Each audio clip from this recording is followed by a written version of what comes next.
Stefan chair from IKEA, assembly and review. Everyone, welcome back to the Clueless Dad. Today we're going to talk about this Stefan dining chair from IKEA. This is the one with the fabric. I think they have one that's all wood. This one currently priced in the US $45.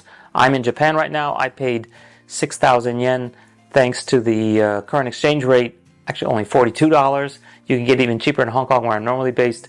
I think it's $38, 300 Hong Kong.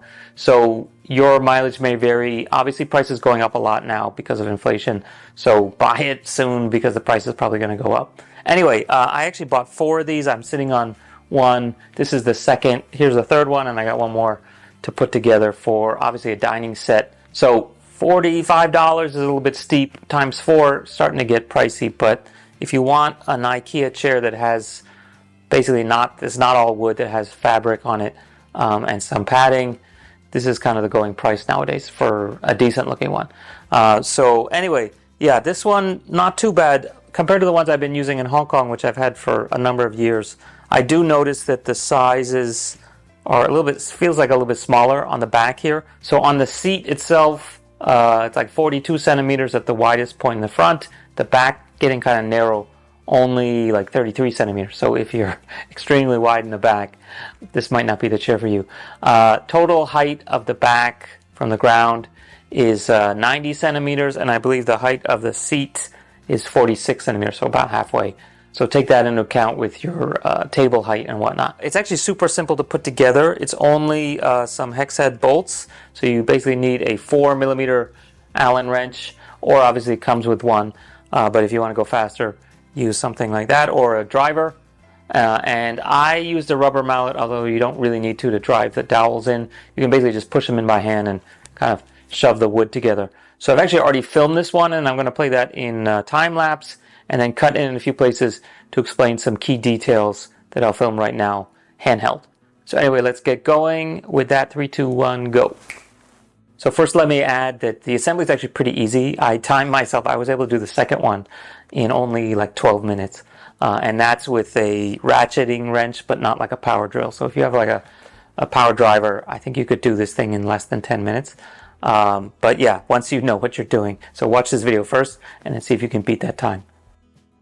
It doesn't matter which side you started, just get the dowel pins in the right place. You should be able to push them in by hand, but basically 2 in the front, 2 in the back, and then 2 on the top, and then 1 at the lower back. And you don't have to push these in all the way because they'll get pushed in later. So this is the front part and the bottom part of the seat, so basically connecting the 2 sides. The longer one goes in front with the Velcro facing inside, facing the same side as the Velcro on the side. And the same with this one. Make sure that you actually put the unpainted one on top because that's going to be under the seat. So you don't want it to be unpainted on the bottom. So for both of them, like that. The next thing to know is some of these holes are like super deep, like almost too deep for the dowel pin. It's basically all the way in and it's only sticking out like a 3/8 of an inch. Yeah, I mean you could glue it halfway so that it gets a better seat, but I think it's okay. Okay, next thing you have to fit the back on, and you can't put it upside down because there's only 1 hole on the bottom and there's 2 holes and a screw hole on the top. But the question is, do you put it in this way or do you put it in this way? So the trick is it's actually slightly bowed, and you want to have that basically be where your back is. So in other words, bowed this way. So just pay attention to that when you're putting it on the side.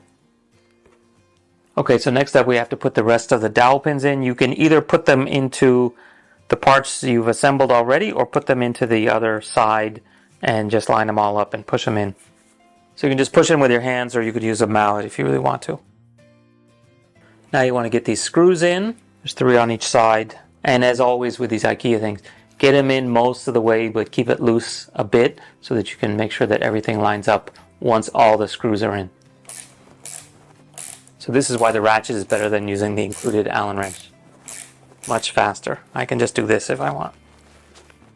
So one of the first things that struck me about this, especially once you pick it up, is the wood is really light. It's like coated, painted pine, but almost feels like balsa wood. Not quite that bad, but it is light. I'm sure it's plenty strong. I don't know what the weight capacity I think they had on the website. It's like 150 kilograms. So if you're really heavy, maybe don't buy this one. But anything like a Pretty normal person should have no problem with this. The other thing is, though, even though it's painted, you can see that it's pretty cheap wood. You can see where two pieces of wood are like joined together. Even through the paint, you can see the really rough grain because it's not some fancy hardwood. So just take that into account.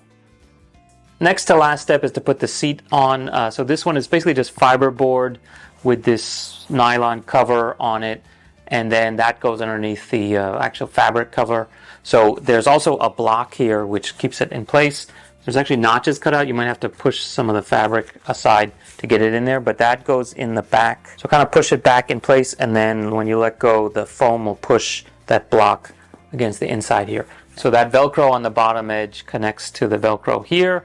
So you just have to make sure that you have it lined up right. I guess the label's always in the back, and just try to fit it on top. So there's definitely some skill involved in getting this thing on perfectly, but I think you can do it mostly without too much trouble. Just kind of stretch it out. I would do the front first and make sure that it's straight and looks nice and not pulled too far forward, and then go from the back and then maybe do the sides. Let's see how that looks. 12 minutes, 15 seconds. Okay, so without doing it too hard, it came out okay. The smell test is to put it upside down and see where you screwed up and where the Velcro's not seated well, but you can just smooth that out. Okay, so yeah, that's basically it. I think you won't have too much trouble with it. Obviously, assembly is pretty easy. I don't think you'll have too much trouble. Price could be cheaper, but it's not that bad. Like I said, the quality of the chair, I think it should be fine. It's not wobbly or anything. It seems strong enough. The wood could be better wood, could be painted nicer. I did notice on this one I just put together, there's kind of a gouge on the side, like someone hit it with the drill bit a little bit too early or something. But I guess I could fill that in or just use a magic marker to color it all darker, and you probably wouldn't notice it. The back edge here could be done better. Like you can basically see the padding underneath and then the cover end. So I think if you sat on it wrong, it might, I don't know, bunch up the wrong way. But again, not a huge deal. I think the other kind of glaring item to mention is there's no feet included on this, so you might want to buy some plastic feet or felt feet to go on the bottom. Depending on what kind of floor you have, this could potentially scratch it. So yeah, just do it now before you find out that you've got a problem later. Okay, so that's it for the Stefan chair from IKEA. If you guys have any questions or comments, leave them down below. I'm happy to try to help when I get a chance. And yeah, see you guys next time here on the Clueless Dad. The thought of just having this go with me all the time, I'll put the overhead bin, as soon as you get off the plane, pull it out, unfold it, and walk off. So literally, that could save you